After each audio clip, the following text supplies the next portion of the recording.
Okay. Ooh, fancy. Okay, so just us three won't be in the recording, but I'm gonna hand it over to Gregory Blair. Oh, hey, I'm Gregory Blair. I'm playing Travis, and I helped a little bit on the script. So all the good parts are probably Jason's, and everything else you can blame me for. 100% true. Oh, I'm just kidding. I'm just kidding. Yeah, Gregory's an amazing writer. He is so talented. You guys should read more of his stuff besides this. And he'll be acting as Travis in the movie, so a lot of you will get to be on set with him almost every day. Yeah. Okay. Next up is Robert Bravo. Hi, everyone. As she said, my name is Robert Bravo. I'm acting as our practical special effects department. I'm also one of our producers. And I will be on set every day in one form or another. So, you'll all get to know me quite well. And then, as many of you know, you have a lot of special effects in this. If anyone has questions, concerns, please let me know. And we'll find some time either at the end of this table read or via email just to talk about skin sensitivities, allergies, etc. Looking forward to working with everyone. It's going to be a lot of fun. Thanks, Bravo. Of course. Okay, now I'm going to put the actors in the spotlight. So I'm literally doing this in the only order I know how, which is on my screen from left to right, line by line, okay? So the newest person to the cast right now is Xavier. And just tell us, you guys, your name, your role, where you started acting and where you maybe live in California or wherever you live right now. And anything you want to add is fine. So Xavier, you're up first. Perfect. Yep, I'm Xavier Rowe. I'm playing Will. I'm new to the team, but I'm excited to be here. I live in North Hollywood, and I started acting way back when I was little in Chicago, as that's my hometown, but I'm a transplant and I love it here so far. First winter not in Chicago, so already a win. Nice.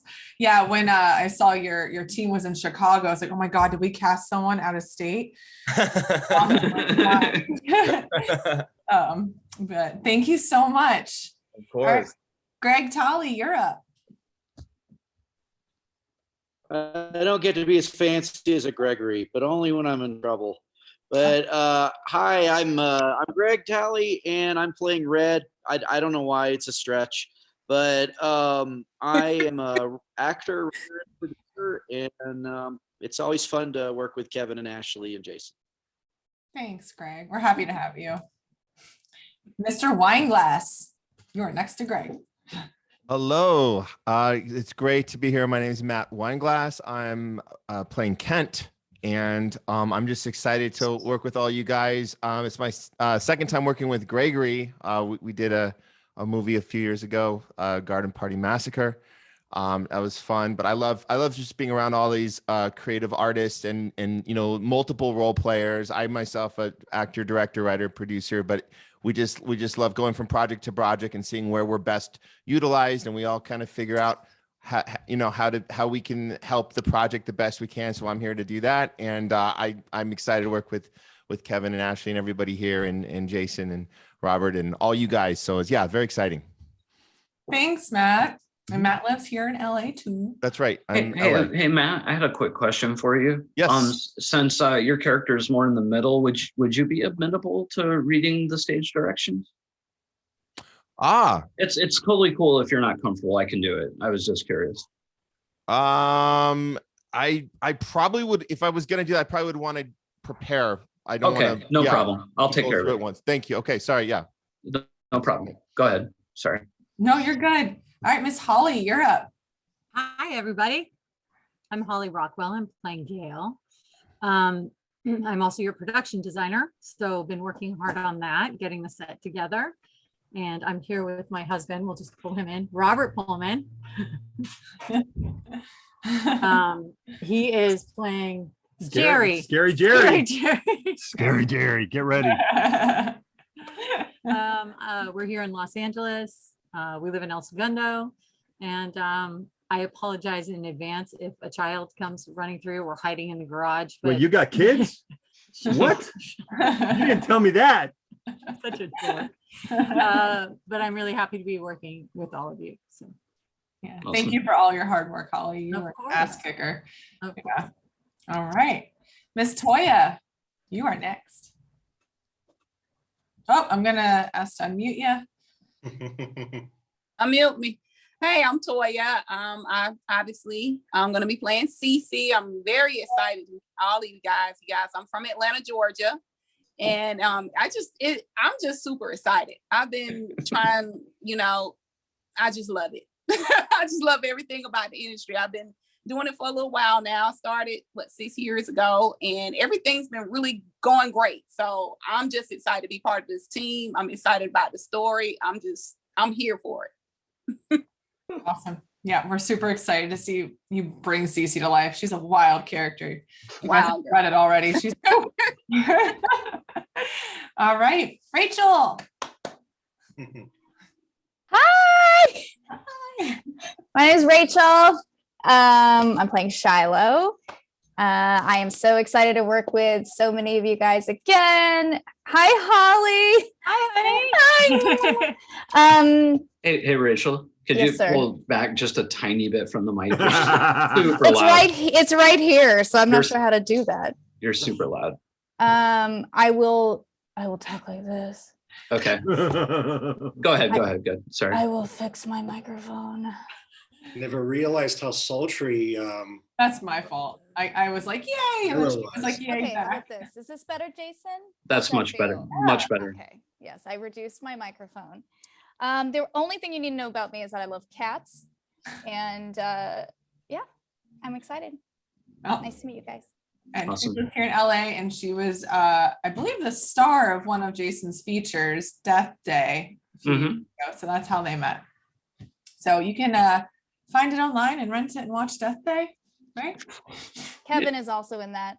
So Shameless plug. Rachel survived many a gallon of blood. Yes. Too funny. All right, Miranda. Hello, is this loud? Too loud? Is this good? Oh, you're good. Okay.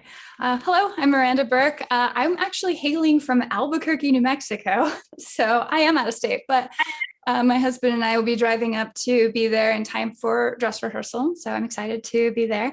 I've been in a few shorts, but this will be my first feature. So I'm really excited to join that and, play in the gore with you all. I love creature features, so I'm all in. Yeah, roll around in the blood and guts on the floor, Thanks, Miranda. Mr. Guzman. All right. Hey, I'm Frankie Guzman. I play Rudy, and this is my first time working with everybody here. So it's great to know that a lot of you have worked together already. It makes me feel more comfortable and excited to work with you guys. And yeah, I'm from Arizona, Tucson, Arizona. Moved out here when I graduated, and much like Miranda, I've just been working on some shorts, and this is my first feature, so I'm excited for that. Awesome. So happy to hear this. Yeah, we like to bring back people who are good people for good reasons. So yeah, we're excited to be your first feature. No pressure. Thank you. All right. All right, Mr. Webb.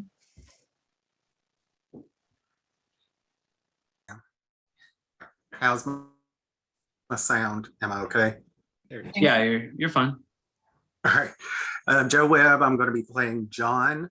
I'm in Savannah, Georgia, originally from almost Nashville, Tennessee, little town outside of it. First thing I'm going to be doing where I'm actually speaking, I've only done background work so far. Did a couple of things, did The Color Purple, Halloween, and Girl from Plainville, and Panhandle. So this is going to be speaking on anything. Cool. And I'm looking forward to it.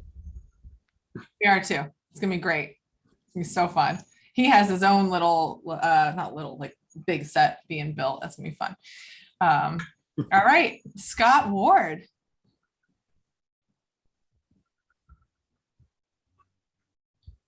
Ooh, I didn't hear that. I don't hear anything. You're unmuted. There you go. Now, wait, I think I heard you. Okay. Yep. There you go. Good. My mic's flipped around.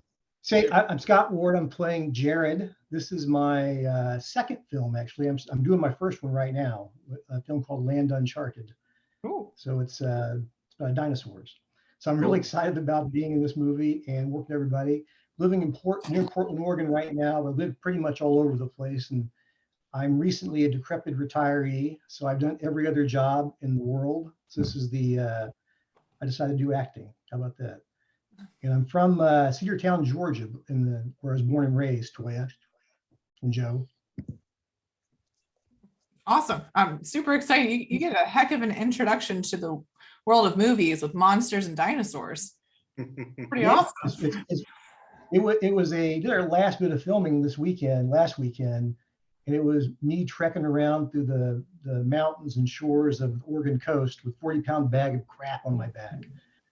So it was reminded me of basic training days. So okay. Well, nice easy one. Yeah. All right. Thanks, Scott. Lee Kuhn.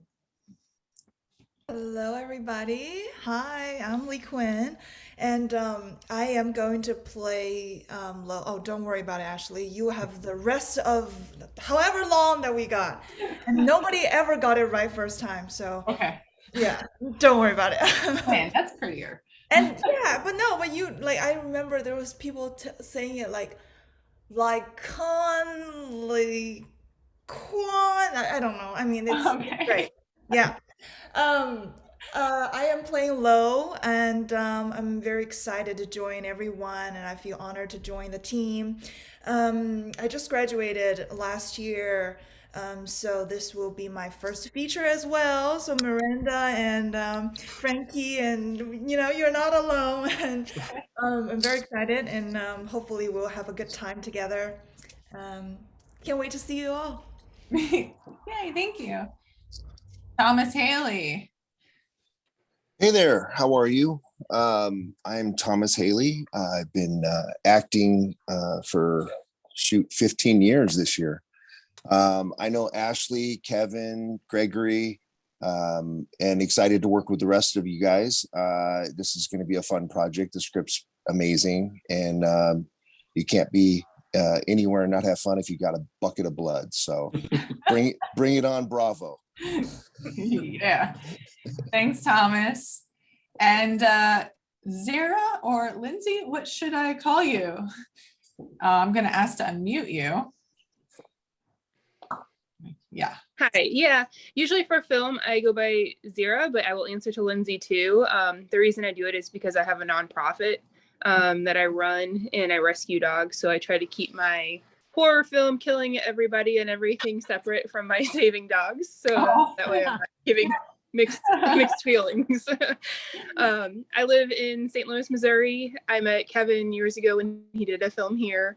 And then I went out and did 16 bits with him. And that's kind of how I made the connection with him and Ashley. And I'm excited to meet a lot of you that I haven't met yet. I did just do a film with Greg, Bermuda Island. So it's exciting to work with him again. But I look forward to meeting everybody and doing this fun role of Lori. Such a small world, you guys. I didn't even know some of the connections that were in this room. I love it. It really is a small world, and I truly believe it is a lot about who you know in this industry and also doing a good job. So you need both.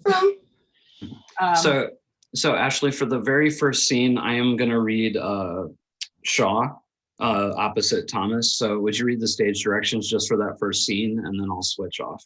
Yes. Okay. Yes, absolutely. Does anybody have any questions that we can cover quickly now before we get into the script? Any concerns or? Yes, Frankie. So I'm not sure about everyone else, but like I get killed in this, like my guts get taken out and all that. And I know you said don't worry about the performance, but I have neighbors, and I don't know if I want to scare them too much with my screaming. Oh, So yeah. I'm just, You it's a can disclaimer, you can take it just a down heads to up. like a 1. It's all totally right, fine. all right. I just wanted to. Frankie, the judgment has been passed on you, and you're here now. So like, just you guys don't have to scream. This is just a table read. We're going to have rehearsals, and Jay is going to go through your character development with each one of you. Mhm. Okay. So today is to understand the script. Yeah, I think it's helpful. I think it's really helpful for people just to hear the thing out loud, like once through, and, it just gives us a little chance to interact and, kind of get a feel of it. Yeah, that's a great question though. Who's Totally. one I'm reading again besides John? Who was it, Jason? Oh, it was Hunter, right? I gave you Carl, Thomas. Yes, that's I correct. have Carl. Yes. Okay, great. Yeah, so you're Hunter, Joe. Hunter. Okay. Okay. Any more questions right now? Okay, so we're just gonna take a quick 5-minute break before we jump into it. Get your water, coffee, animals, whatever it is, and then we're gonna come back, okay? All right. 33 after on my clock. Great. Hey, Greg, what's your internet speed looking like? I heard you kind of breaking up earlier. Oh, did she mute us all? No, Does I'm it sound choppy or does it sound okay? Say it again. I'm sorry. Does it sound choppy or do I sound okay? Test. You testing, sound 1, 2, you sound 3. okay now, but you were breaking up earlier. Yeah, I am up at 9,000 feet in the Colorado Rockies. I am like one of the last houses up the mountain, and so I gotcha. I can turn off my video and it'll probably be better. But Yeah, because I was thinking, I know you offered to read the stage directions, and I was thinking it would be helpful. But if it's bad connection, it'd probably be better for me to do it. No worries. Just Yeah. I mean, you whatever sound need good. help. Yeah, you sound good now. I'll tell you what, when we do the first scene, why don't you read it? We'll see how it goes, because I'm going to do Shaw. If you're breaking up, I'll take it over. If not, you can just keep on. Yeah, no worries. And then I'll read the stage directions for the scenes which you're in. Absolutely. And yay, Lindsay. Joe, that is an adorable puppy.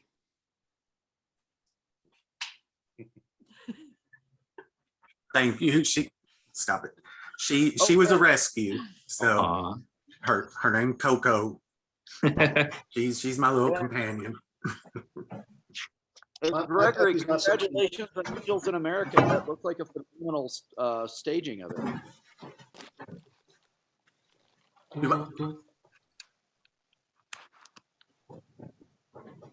Wow, that is a collection.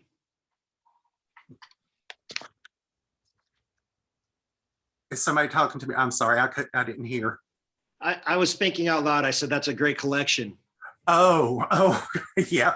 It kind of goes all the way around. I have no life. Truly, you belong in this team. I've spent many months in here just tinkering away and making weird stuff. So I wish I was closer. Yeah. That's all right. It's going to be fun. It's going to be awesome. Yeah, I'm looking forward to it. Yeah, yours is pretty messed up. Speaking as the guy who's in charge of making stuff, yours is pretty damn graphic.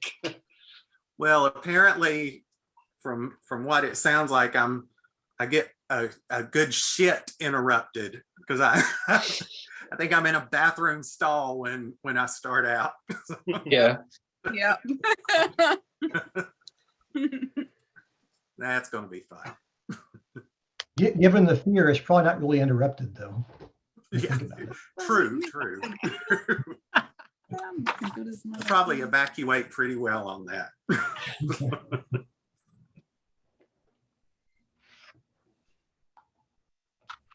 I don't think this shouldn't take too long, guys. It should be maybe an hour and 20 to get through it, maybe. I think she's talking about taking a slight break in the middle, but we should be able to just power through. Actually, while we're waiting for everybody, did anybody have any questions before we get started? We are going to power through the whole. Okay, awesome. Okay. I did the break now. Nice. Some of us have production meetings after. Yeah, that's true. I don't know who she could be talking about.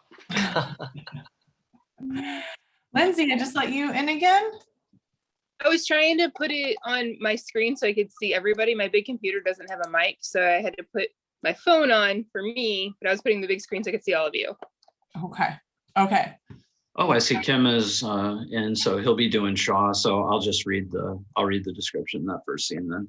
All right. And then Jake is coming at some point, so we'll just pause when he gets in and let him know where we are. Hey, Kim, I see you. And I hear you. Yes, I hear you.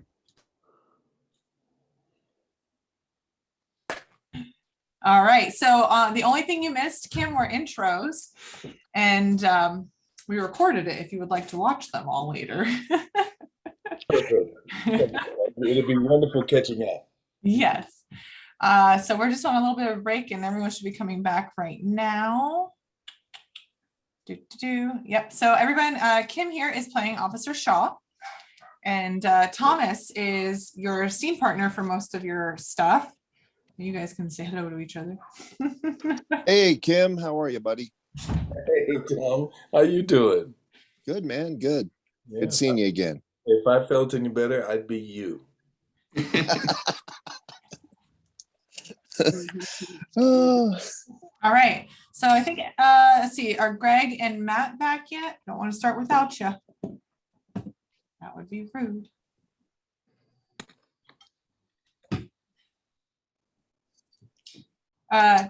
Xavier, I keep wanting to call you Xavier. Is that something you go by? Or am I making stuff up? my sister has called me Javi. My brother and sister have called me Javi in the past. So okay. In that same vein. So Javier? Well, I go by Xavier. Oh, okay. Yeah. Like 5 nicknames. Professor X, Charles Xavier, any of those are. I think Professor X it is. That's cool.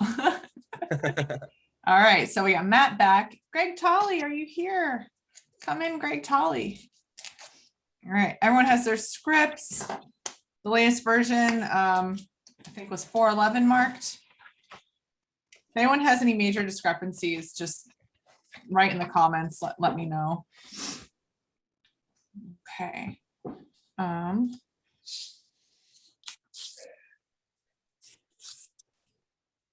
Yeah, I can't mute your second account, Lindsay, which is interesting. There's no mic. There's no mic on it. Okay. Interesting. Okay. What page does Red come in on, Jason? A little ways in. Okay. All right, so maybe we'll just go ahead and get started here. Okay. I do see your messages. Person who messaged me. Okay. All right, so we're going to start on page 1, and Jason's going to read the stage direction. And if you need a break at any time, Jay, maybe Gregory or I or someone can. Yeah, Gregory had offered. Yeah. Oh, lovely. The other way. Okay. All right, so let's go ahead and get started. Okay. This is Craving. Superimposed over black. Junkie, also junkie. It's plural. Junkies, slang. Narcotics addict, especially one using heroin. One who has an insatiable desire or hunger. Interior, last exit, day. Beneath a blood-streaked exit sign, a steel door with bullet-sized dents creaks open. Sunlight spills over a mangled corpse. A lifeless arm stretched futilely towards the light. 2 police officers entered, guns raised. Officer Shaw, too old for this shit, regards the corpse with a world-weary grimace. Officer Washington, younger, stares wide-eyed and slack-jawed. Washington nudges Shaw forward. They step around the body and trudge through the gore-covered floor. There are various exit signs hanging on the walls. Blood drips from the ceiling onto Wash's gun. Shaw notices Washington's shaking hands.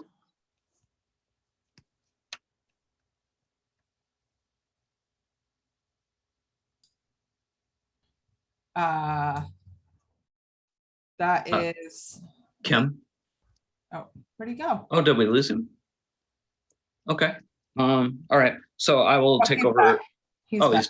Oh, okay, great. Sorry, Kim, are you all set up with the script? Oh, you're muted. I'm going to ask to unmute you. Sorry. That's all right. Everything blanked out on me. I'm sorry. Oh, it's no problem. I'm crazy. Okay, I'm set. So we'll take it from just the paragraph right before your first line. There are various exit signs hanging on the walls. Blood drips from the ceiling onto Wash's gun. Sean notices Washington's shaking hands. I would tell you about my first call. Washington's barely listening, more preoccupied with the gore. It was a domestic disturbance. Some wife beating Crackerhead. Washington is fixated by the bodies and blood. Shaw continues to try and break the tension while Washington moves forward towards the back home. Rotten food scattered all over, roaches all scurrying to and fro, dog shit all over. At least I hope it was dog shit. I never saw no dog. Washington checks the back. Clear. Clear.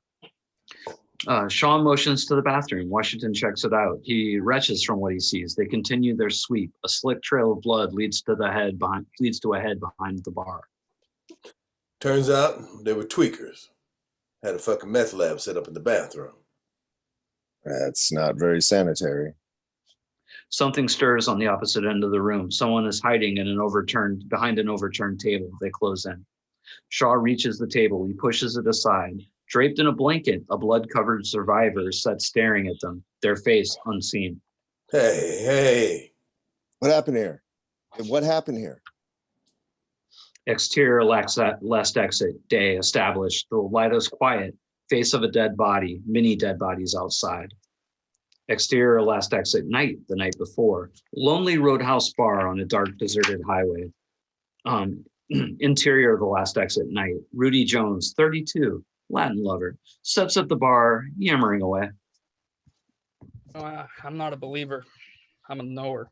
See, I know Bigfoots exist because of my firsthand eyewitness accounting right here in these very woods. I saw one. I looked it dead in the eye, and folk just dismiss me and talk about, oh, how come we never find any bones or bodies? But I mean, that's just it. What if the reason we never find or catch any of these Bigfoots is that they aren't Bigfoots all the time, like kind of a werewolf type situation? Shiloh, 29, incongruously sweet girl next door in a dive bar, makes a drink. She stares blankly at Rudy. It's a small town dive bar, not yet the bloody crime scene from before.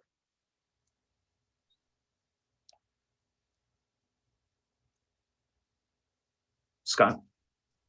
Yeah, I was on mute, sorry. Oh. I've heard some say there could be a paranormal aspect to them. At a table across the room is Jared Scott, suit and tie, looks very out of place. A bruised leather-bound suitcase rests at his feet. On the hand is a plaque with his name, Jared Scott. Don't encourage him, Jared. Jared nods and goes back to his cocktail. I mean, it could very well be paranormal. I mean, I heard they have their own language. And even if they communicate like we do, who's to say they're not more advanced than we are? The reason we couldn't even find them might be because they could be, they're just smarter than us. That's not much of a stretch. Don't be like that. Les Morton, the owner, 45, unassuming with kind eyes, wipes the counter on the other end of the bar. The AA credo is on the plaque behind her, along with a photo of her deceased husband. I'm telling you, Les, it's just trouble every which way. And I'm about to give up on women for good. On behalf of women everywhere, I say thanks. Les snickers to herself and shares a wink with Shiloh. She clams right up when Rudy makes eye contact. His gaze jumps right back to Shiloh. I mean, I didn't really mean you, Shiloh. You're always on my dance card. I've seen you dance. Now let me just say, Funky Town is not where you live. Les Oh, and what are you laughing at, old timer? I'm 45. Yeah, exactly. From the pool table in the corner, purebred farm boy Travis calls out, pupil in hand. You playing or what, buddy boy? He downs the last of his drink and slams an empty glass on the counter. Shiloh catches Les's eye again. Maybe you should give Rudy a break. He's a good kid. She gives Les a winsome smile. Alone at the table, Jared nurses his drink as he watches everyone else interact. He looks down at his suitcase, pushes it further under his seat, and takes a shot. There are half a dozen empty shot glasses before him. Can I get another?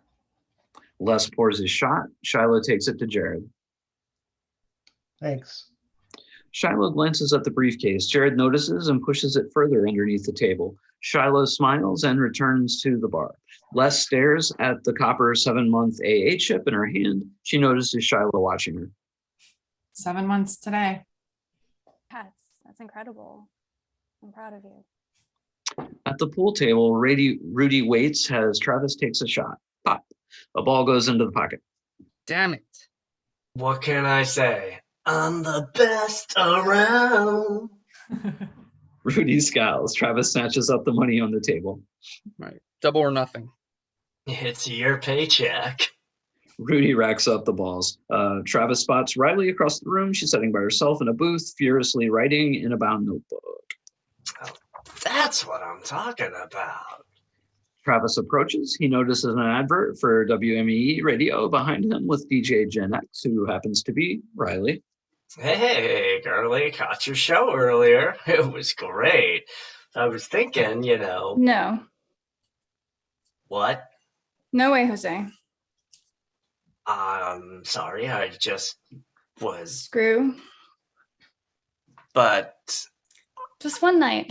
I'd love to just sit here, work on my pitch what kind of pitch? for MTV. I just want to write my pitch in peace without being pestered.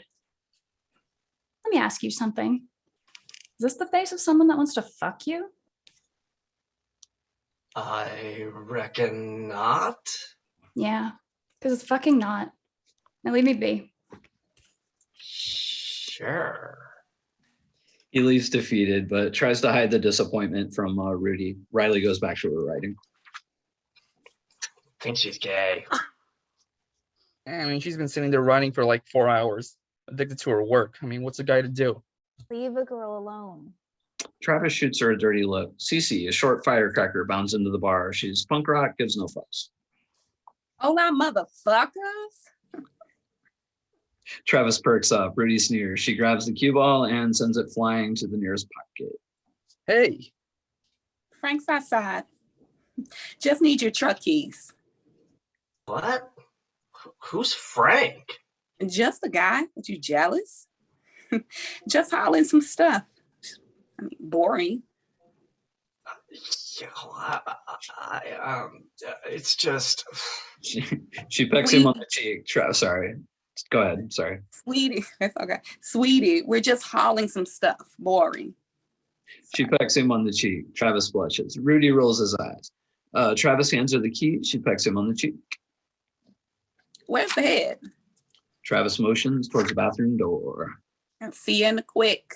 She saunters off. Jared watches her go with great interest. Riley shakes her head in quiet disgust and returns to her work. Interior, last exit, bathroom night. Windowless and dingy. Cece opens her purse, pulls out a little baggie, sticks her pinky fingernail in it, snorts the white powder up her nostril. Going on a green light, Daddy-o. Sitting in the closed bathroom stall is John, pants down, listening awkwardly as Cece snorts one more line. Guess I should have locked the door. Sorry. Interior, last exit night. Travis stares longingly at the bathroom. Wait, isn't John still in there?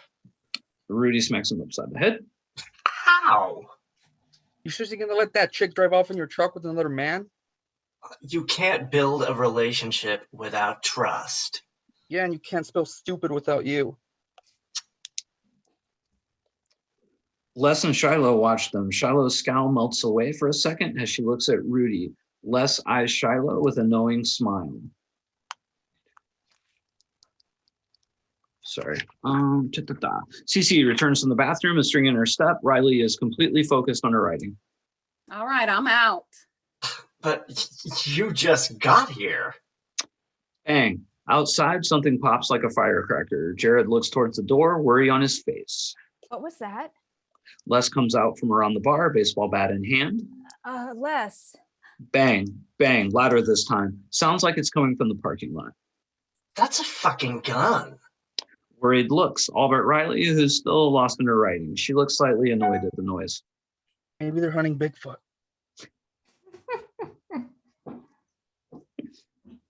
Oh, probably those damn Sandra kids again. M80s. Damn brats. It ain't New Year's. Damn Gen X. Gen Y. Whatever fucking number they're on. Les moves towards the door. Bang, it's very close. That's a fucking gun. Les reaches the door. Les, just call the cops. Come on, Billy. Don't be a hero. Les' hand closes on the door. Les, don't. She starts for the phone on the wall. Gonna give those punks what for? Les opens the door. Bang! Les is shot in the head. Blood and brains fly. Her body slumps on the floor. Blood oozes from her mangled face. Shiloh screams. Jared jumps. Riley looks up from her writing like she's almost into it. Shiloh rushes to Les's side. No, no. She rushes to Les. Fuck this. Travis makes a break for the door. As he reaches it, a .357 revolver pokes through the doorway, pointed at his head. Travis backs off. The gun is held by Gail. She rushes into the room, exuding calm and control, a cool breeze. Everyone stares in shock as 4 other people spill in behind her. Will, 21, dark circles under his doe eyes. Thick sweat mixed with splatters of blood run down his face. His shoulders are slumped from the weight of the world. On Will's hills, Mac, 40, built like an ex-athlete with unkept hair and a beard. He looks protectively at Gail, but she's obviously in no need of protection. Low, Korean, model pretty, but with dead eyes. Frenzy, 30, manic, a slender swan in a leather jacket brings up the rear. She backs in, firing 45 at her unseen pursuers. Motherfuck all you all. She continues to fire out the door. Close that door. 45, click strike. Shit. She hurls the empty gun at the shooters outside and tries to pull the door closed, but Les's body is blocking it. The hell? Oops. Mac jumps into action. He grabs the body, yanks it inside. Frenzy slams the door shut behind him. A man, Red, outside can be heard yelling. Hey, cease fire, you bastards. Shiloh tries futilely to stop the blood gushing from Les's face. Rudy and Travis look horrified. Cece is sizing up the situation. Riley is buried in her writing still, glancing up occasionally. The gunfire outside ceases. Silence. Shiloh cradles Les in her lap. Tears well in her eyes. Gail gives her an empathetic look. Fury burns in Shiloh's eyes. You killed her. I'm sorry for your loss, honey, but it wasn't us. Well, then who? Bang! Something slams against the front door. Mac tries to push it open. It won't budge. More banging. They're barricading us in. Is there a back door? Rudy watches Shiloh like he wants to intervene but can't. Check back there. Frenzy and Lowe head into the back. Jared sips from his cocktail. Riley actually looks kind of excited by the whole thing now. We should lock this. Frank is out there. Well, I don't know who the fuck that is, but I'm pretty sure if he was in the parking lot, he's dead. Interior, the last exit, backroom night. Lowe and Frenzy storm to the rear door. Frenzy throws it open. Bang! Frenzy screams out as a bullet grazes her neck. Shiloh slams the door as more bullets slam into it. Crack, crack, crack. Exterior, last exit, rear night. 2 gunmen are crouched behind the tree. Jerry and Lori. You missed, dummy. I saw, but I think I caught her in the neck. Lori shakes her head in disgust. We weren't supposed to shoot them at all. Whoopsie. I would have nailed them both. Jerry giggles. Red, mean, imposing. He brings the butt of his gun down on Jerry's back. Jerry cries out. What did I say? Don't shoot the people. Just keep them inside until the boys can seal them up. Right. And what did you do? Shot the people. What are you grinning at? You were in charge. Just keep them inside or it's all your asses. We got this. 2 other men approach the back door with boards and power tools. Interior, last exit night. The banging continues at the front. Shiloh sobs over Les's body. She's gone. You need to get over there with your friends. I'm not leaving her. She's not asking. Shiloh stares Mac down, sees that he means business. I'm not moving. Gail reaches out to grab Shiloh. Rudy hops to and stands between them. Wait. He offers Shiloh his hand. Come on, Shiloh. She doesn't move. Please, let's go over there. Come on. She hesitantly takes his hand. Are you guys like robbing us? Gail sighs annoyed. I mean, this is gonna be a while. I have. Frenzy and Lowe enter from the back. Frenzy notices the banging up front. They're doing it to the back door too. What? What are they doing? Sounds like they're building something. Cece shoots him a shut up look. They're barricading us in. Mac tries the door again. It's not moving.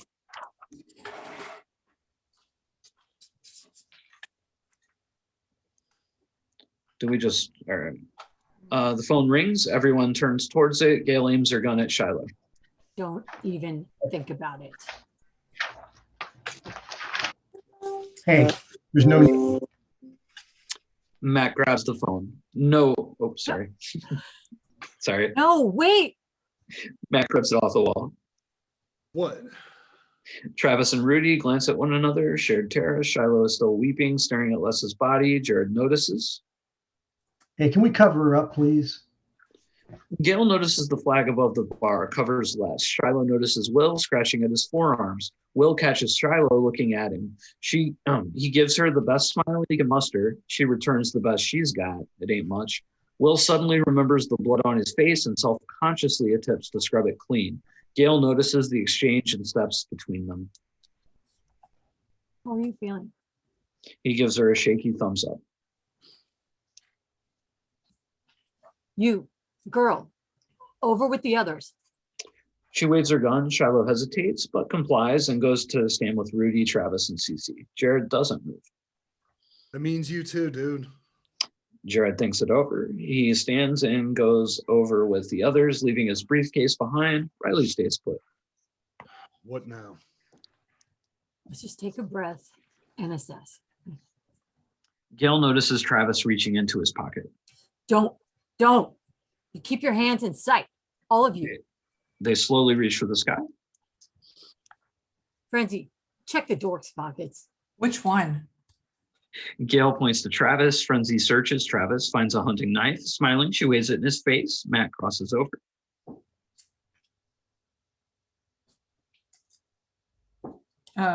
Kevin? Oh, did you not hear me? I got this. Oh, sorry.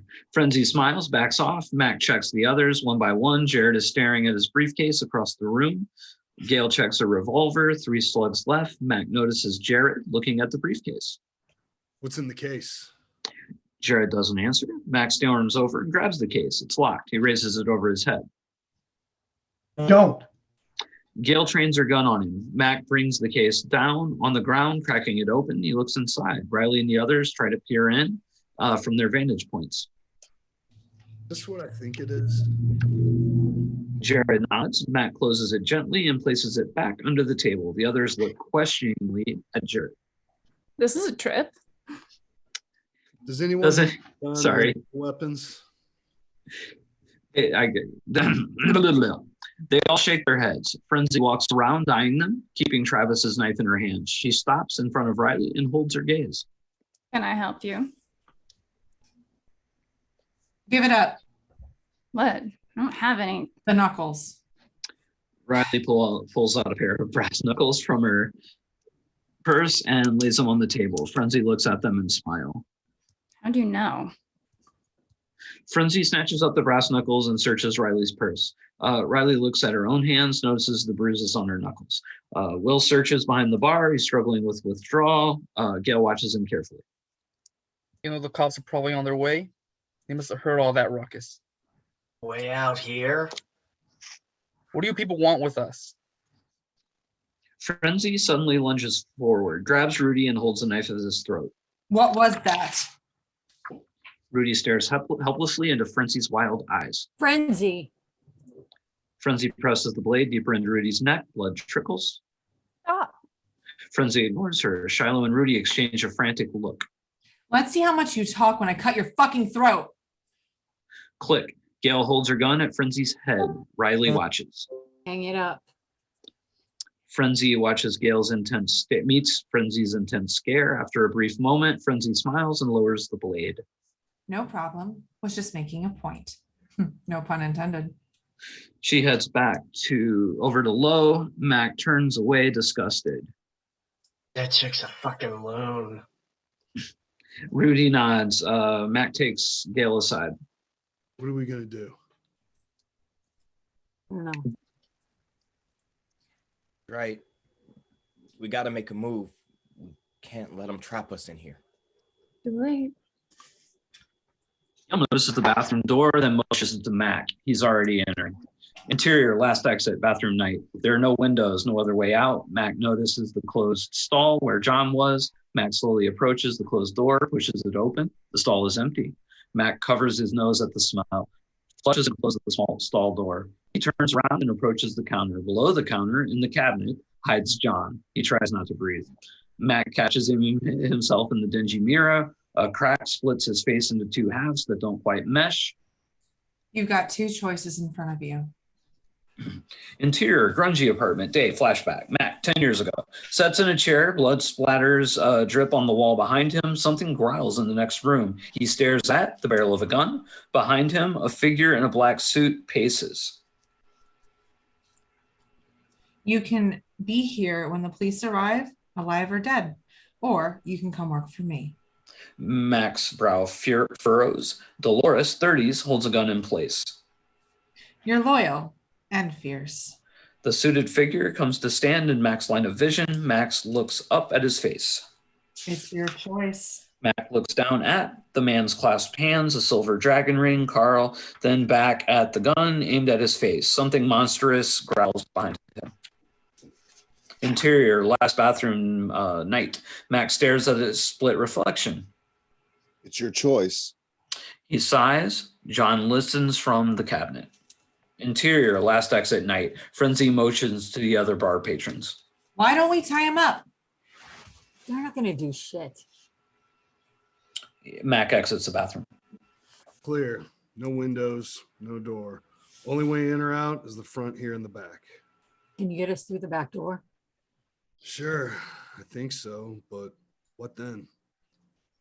Maybe we take a few of the hostages, stage a distraction at the front door, and make a break through the back. Are you bonks? They'd mow us all down with the hostages. Hostages? I can't be a hostage. I'm a DJ.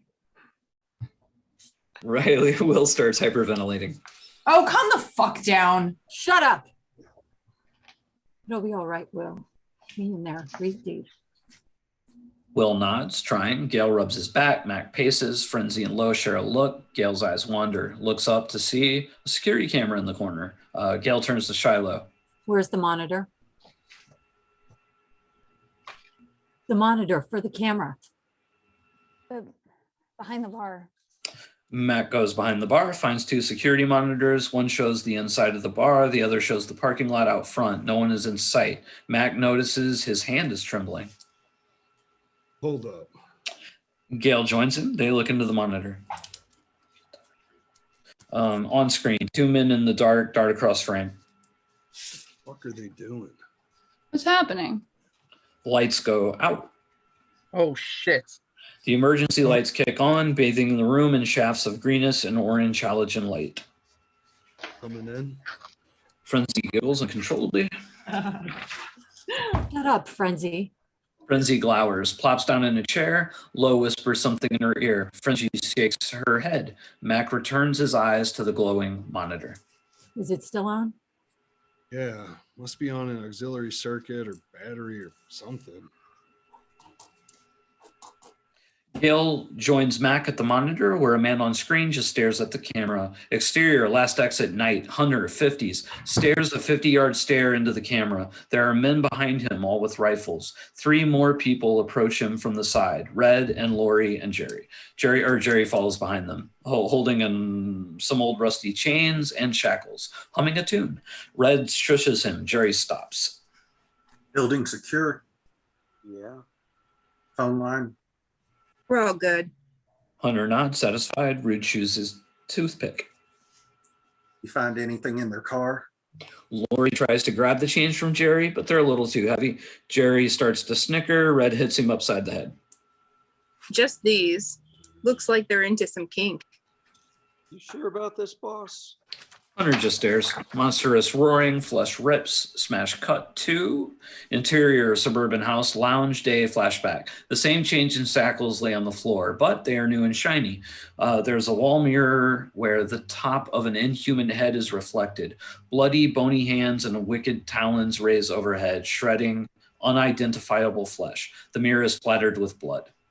Exterior, last exit night. Hunter stares dead ahead as before. It has to be done. Red nods solemnly. Lori checks her watch. It has to be done. He brings a lit cigarette to his lips. It lights his face in a fiery glow as he sucks on the end. It sizzles and cracks. Lori smiles in the background. Interior, last exit night. Frenzy joins them at the monitor. You know that cat? Gail doesn't answer. Mac paces, agitated, massaging one of his hands mindlessly. Well, there goes our big make a break for plan. He's gonna come in here and he's gonna. He looks at Will, screeching feedback, then a loudspeaker voice from the outside. Can you all hear me in there? Everyone freezes, silence. I'll take that as a yes. Exterior, last exit night. Hunter sits in his chair, smoking his cigarette. Red is next to him with a loudspeaker to his face. The rusty chains are at his feet. Hope you're all nice and comfy. Jerry giggles behind him. Lori paces like a caged animal. Let's just storm in there and kill them all. Hunter throws her a chilling look. She clams up. Interior, last exit night. Everyone's frozen as they were. It'll come as no surprise that you are surrounded. The entrance and exits are sealed, and we got men at both, just in case you manage to break through. Interior, the last exit night. Everyone's looking around, mortified and or stewing. What may come as a surprise to some of you is that there is a killer, a straight up monster among you. Killed a lot of folk. Exterior, the last exit night. Hunter stands and takes the loudspeaker. And it's all going to end tonight. He hands the loudspeaker back. Interior, last exit night. No one moves.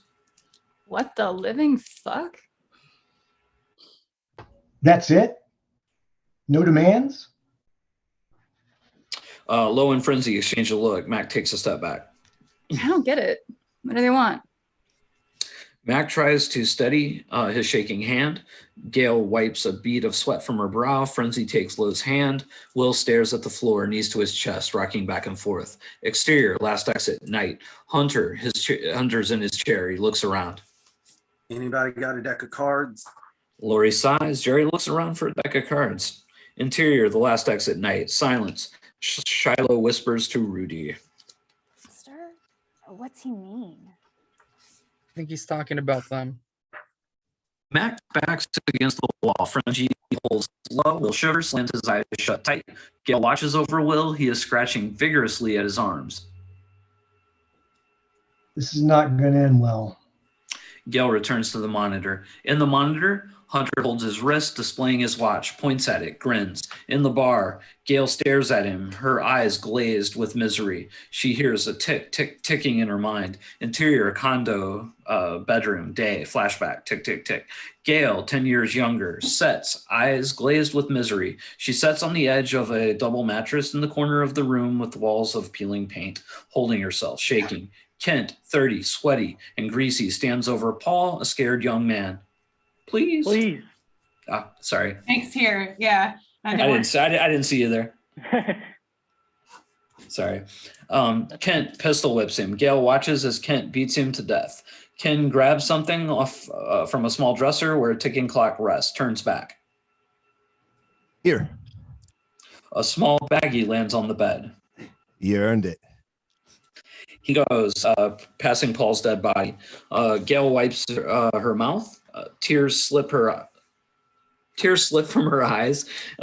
She eyes the baggie, winces with pain, anger, and disgust as she grabs it. Freezing, sees a large marble ashtray on the floor.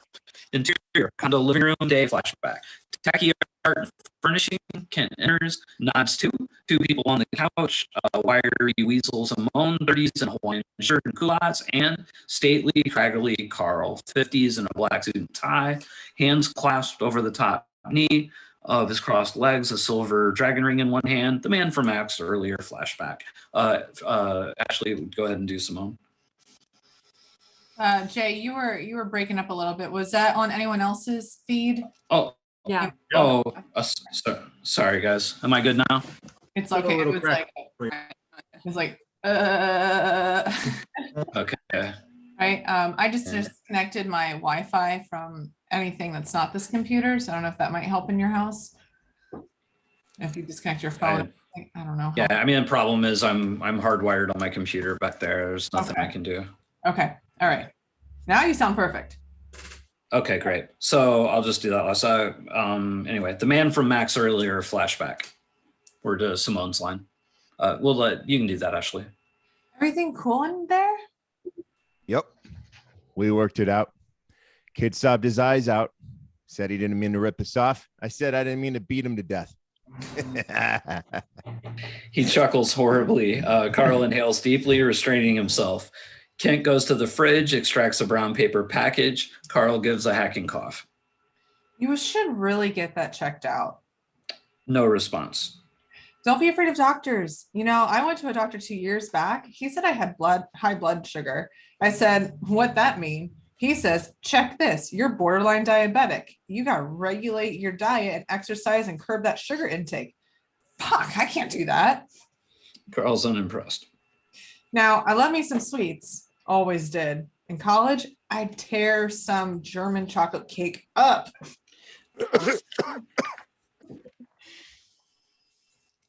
Just move on. But I don't eat that shit no more. Now I'm the very paradigm of self-control.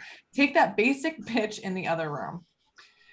This badass had the nerve to question me in front of my people, no less. Now, the old me would have faded that bitch fuck right then and there. No questions asked. And I gotta admit that hunger still burns, but I controlled it and came up with an alternative. She pauses for dramatic effect. Carl keeps his poker face. I had that dip smoked. Later, of course. Simone chortles and smacks the table.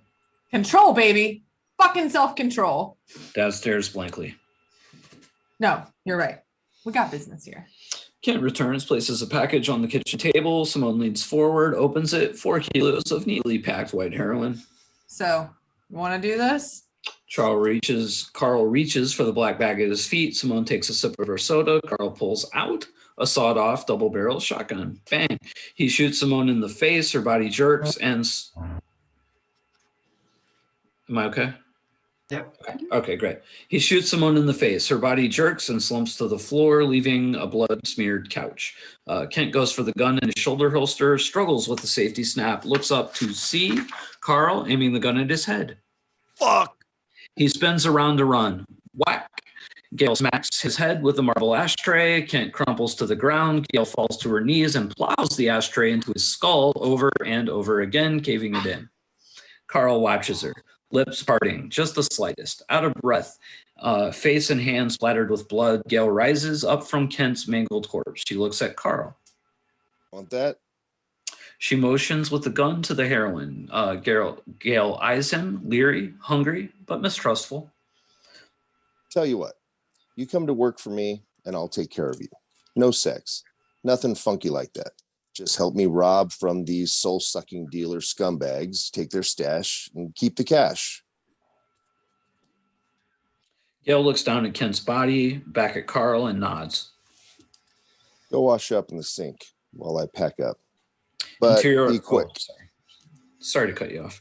Interior car, suburban street, day, flashback. 10-year-old Will sits in the rear, scratching his elbow, watching. Carl and Gail cross the street with a case of heroin. Finally. Will, sit down. Years younger and clean shaven, Max sits in the driver's seat. He shifts restlessly. Carl opens the front door. Gail gets in. She and Mac eye each other as Carl closes the door, gets in the back. Did you get my medicine? Yes, son. I feel really bad. Just give me a minute. Will scratches his arm. It really itches. Carl smacks his hand away. I don't care if it's on fire. Don't ever scratch it. Mac turns to Carl, tosses his head in Gail's direction. Who's this? I can talk, you know. Mac turns to Carl. Why is she here? This is Gail. She's joining the family. Mac turns around, eyes her again, looks out the front window. Do you have a name? Or should I just call you Grumpy? Mac turns back to her, gets the smallest crack of a smile, so does Gail. Young Will screams out in pain. Mac and Gail look back to see young Will writhing in some kind of agony. Mac reaches over the seat and grabs hold of young Will. Better hurry. Carl pulls out a small black kit and cooks up some heroin. Gail watches wide-eyed. What the hell is going on? Young Will cries out. Mac hangs on to him. Hold on, boy. It's coming. Gail watches in horror as Carl feels the needle with heroin and grabs the boy's arm. Hold him still. Mac helps hold the arm. Carl injects the boy. What the hell are you doing? She looks at him stunned. Young Will's eyes roll in the back of his head. He mumbles something, then falls asleep. Carl turns to Gail, pain in her eyes. Think I'm a monster? Gail can see the agony in Carl's eyes. She swallows a lump. You have kids? I can't. Carl's gaze falls to young Will, sleeping peacefully. Gail's eyes melt with sympathy. Interior, last exit night. Gail regards Will sitting against the wall, shaking and scratching his elbow through his sleeve. Don't scratch it, okay? She places his hand on his head. It'll be okay. His eyes mist up. It'll never be okay. You know what we have to do. Don't say that. Tears burn down his cheeks. I just want it to be over.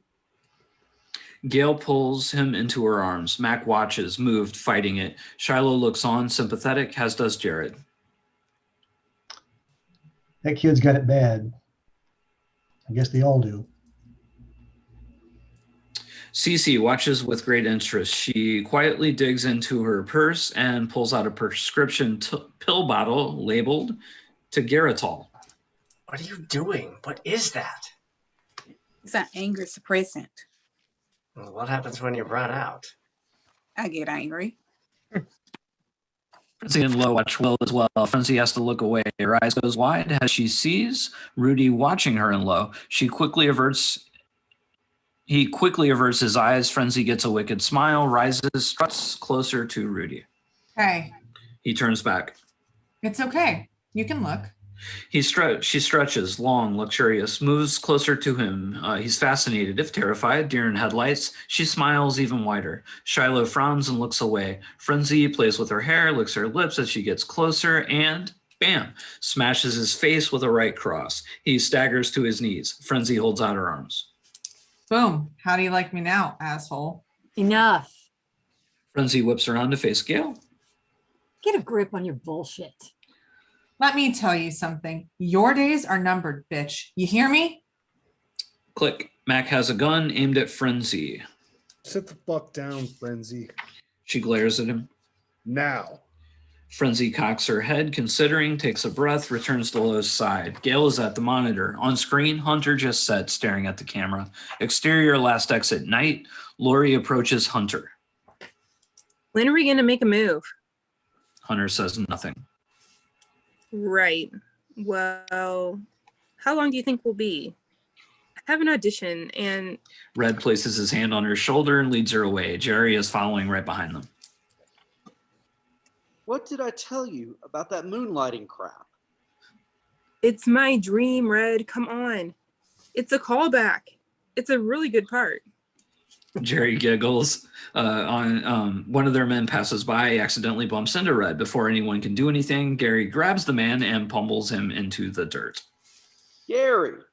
He beats the guy to death, looks up proudly to see Red glaring at him. The pride melts into confusion as Red turns his back in disgust. Lori smiles. Hunter never takes his eyes off the camera. Interior, last exit night. Gail stares at Hunter in the monitor. Mac comes to her side. Okay. He's just going to wait us out. Mac glances at Frenzy.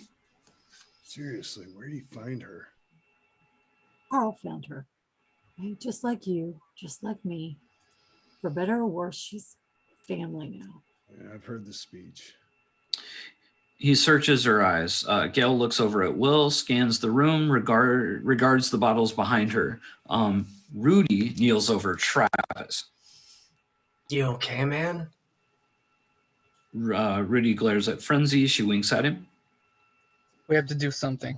They say you should never let these scenes get to stage 2. Hold on, let's stop just for 1 second.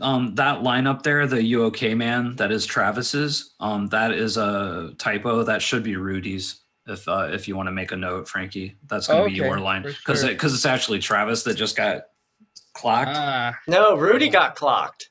It's no. Am I right? Yeah. Oh, I was right. Shit, that's gonna change. Anyway, that's gonna change. That's gonna be opposite, but I'll deal with it later. Let's go ahead. Where were we? Okay. Whose line is what then? You are going to get clocked, and he is going to be the one coming over to say, "Are you all right?" Okay. I'll rejigger it. Don't worry. So let's just go from the stage 2.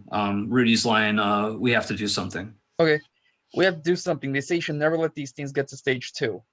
Stage 2? No, guys, you're thinking of never let a kidnapper take you to the second location. Whatever. I'm gonna fucking kill that bitch. I said no talking. They clam up. Gail returns to Will, a bottle of Jack in hand. Arms and leg weigh a ton. He's shivering. He holds the Jack out to him. Here, it'll help some. He takes it. We're gonna fix this. I'm gonna fix this. I promise. Will looks at her, shaking, fighting more tears. He looks away, miserable, curls up on the floor with the bottle. He doesn't look so good. Gail looks up to see Shiloh has come close. Is there anything we can do? He needs his medicine, and we don't have any. Shiloh nods, notices. Gail's hand shakes. Gail quickly clenches her fist. Shiloh swallows a lump and moves away. Gail's gaze drifts back to Will. His eyes are closed, but he still shivers. I'll think of something. Will's eyelids flutter. Interior, suburban house, kitchen, day, flashback. Young Will sits in the kitchen, staring at a plate of cookies. He looks ill, scratches his elbow, yelling from the other room. Don't touch me. Dolores and a younger hunter. Actually, Ashley, just go ahead and read Dolores. I'll read Dolores. Okay. Dolores and a younger hunter, less gray in his beard, stand face to face in a spotless room. You know nothing about us. Nothing. I know they. Sorry. I know they caught your new man with heroin, for fuck's sake. It isn't what you think, and it's nobody's goddamn business, least of all yours. Interior, suburban house, kitchen, flashback. Young Will starts shivering. Not my business. He's my son. You're my wife. Ex-wife. Baby, I'm trying to do the right thing here. Now? You're too late. You had your chance. Interior, suburban house, lounge, day, flashback. We could have worked it out. Dolores fumes. It would have been a disaster. And you would have known that if you hadn't had your head up your goddamn ass and knew what your son had begun dealing with. Interior, last exit, night. Will's eyes pop open. He's breathing hard, sets up. Gail's there. Puts an arm around him. He relaxes a little. Shiloh is back with the other bar folk. He's going through withdrawal. No shit. They all are. And they're going to start getting crazy. We could just figure out which one the man outside wanted. Y'all shut the fuck up over there. The bar crew eyes her silent. She looks over to see. Will takes a swig from the bottle of Jack. Frenzy goes over to Mac. She points at Will. When's the last time he fixed? Mac looks at her hand. It's steady as a rock. Funny you should ask. I was wondering the same thing about you. You got something on your mind? I'm just saying, you and Lo seem pretty steady. Haven't seen a single shake. Frenzy grins. Mac leans in. I'm asking nicely now for the kid. Are we holding? Frenzy huffs. No, asshole. I'm not holding. If you have something, you should share. Excised. Look, if the kid doesn't make it, so what? He's been a pain in the ass all along. Probably should just put him out of our misery. Heartless cunt. He walks off, shaking with fury. Hey, asshole. Nice chat. Why don't you go suck your girlfriend's dick? Mac whips around, pistols out. Bang! A chunk of the wall behind Frenzy's head explodes. Low charges forward. Oh, you asshole. He points the gun at her. She walks right up to it. It's in her face. You better not miss this time. Everyone watches with bated breath. Mac pulls the trigger again. Click. Misfire. Oops. She lunges at him. Low slips between them and pushes Frenzy back. Get out of my way, babe. Low shakes her head. Oh, come the fuck on. He just tried to kill me. Low just stares at her. Creepy. Frenzy calms. Throws her hands up. Fine. Oh, sorry. That's okay. Fine. Points at Mac. But your days are number 2, buddy. Low leads her back to the corner. Mac just shakes his head, angry, disgusted, turns to the bar to try to unjam the gun. CC whispers to Travis. Look, looks like they are primed to kill each other. Just need a little push. Low holds Frenzy. Frenzy sets her head on Low's shoulder, stares into space, has Low's finger strokes her neck. Frenzy's voice cries out from somewhere. Interior, sparse apartment, day, flashback. Frenzy cries out, wide-eyed, a hand on her throat as she lies in the bed. Low is on top of her, one hand around her throat, the other under the sheets wrapped around them. Frenzy cries out, louder. Low squeezes her throat harder as Frenzy climaxes. The cries get muffled, become whimpers, begin to descend. Low rolls off Frenzy. Frenzy gasps, trying to recover her breath. A slight breeze blows from the sheer drapes over the window. Whoa. She starts to laugh. Low turns to look at her questioningly. It's just life, you know? Mine, anyway. Fucking lonely white girl growing up. Always on my own. Looked at like an alien or something. Then you come along. Got me right away. No one else there ever really did. Low smirks at that. Like you see inside my soul. Like you have this power. It scares me sometimes. 난 괴물이야. 오늘 아침 어렸을 때 새끼 고양이를 찾았어. 엄마 아빠가 동물 키우는 것은 안 되다고 했어. 근데 엄마 아빠가 집에 오기 전에 기틀이 들이면 데리고 있게 할 거야. 하루 종일 안 클게 집 엄마 안 만들게 기다리려고 했어. 근데 안 되는 거야.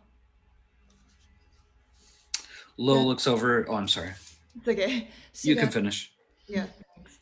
시간은 계속 가고 고양이를 기다릴 수가 없어서 엄마 아빠가 집에 곧 오고 울기 시작했어. 왜냐면 뭘 해야 할지를 알았으니까 고양이한테 미안하다고 했어. 베개로 눌러 숨을 못 쉬었어 했어. 작은 쓰레기 봉지를 넣어 집 밖에 버렸어. 이 얘기 아무한테도 안 왔어. I won't leave you like that. Yeah, I know. Frenzy's eyes are filled with tears. They bring their foreheads together. Interior, last exit at night. Cece's chair scrapes the floor as she rises. Gail trains her gun on Cece. Oh, I just got to take a leak. Gail turns to Frenzy. Frenzy. Frenzy huffs. Frenzy leans against the wall as Cece enters the stall, but leaves the door open. Your girlfriend's pretty. Shut up and pee. Frenzy primps in the mirror. John listens carefully from the cabinet. I mean, don't take offense. You're not so shabby yourself. Frenzy scoffs, rolls her eyes, turns to the mirror, but now she can see Cece in the mirror. Anyway, you guys seem like a nice couple. Oh, for fuck's sake, shut the door and your mouth. Whatever. Cece shuts the stall door. Look, I'm just saying, you guys seem cool. I don't know why you take all that shit from the old lady. She obviously hates you both. So does the musclehead. And now that his gun is no good, all you got to do is get hers and you could be sitting pretty. Flushing, snap, the small door unlocking. Cece steps out, a chummy smile. We girls got to look out for each other, right? Pow. Frenzy clocks her in the jaw. Cece falls back against the wall. Frenzy grabs her, throws her against the other wall. Cece crumbles to the floor. Frenzy hunkers, grabs Cece's jaw with one hand. You're lucky I don't rip that serpent tongue out of your head. She throws Cece's head to the floor. Crack. John winces at the sound. Interior last exit night. Red and Jerry sit off in the distance.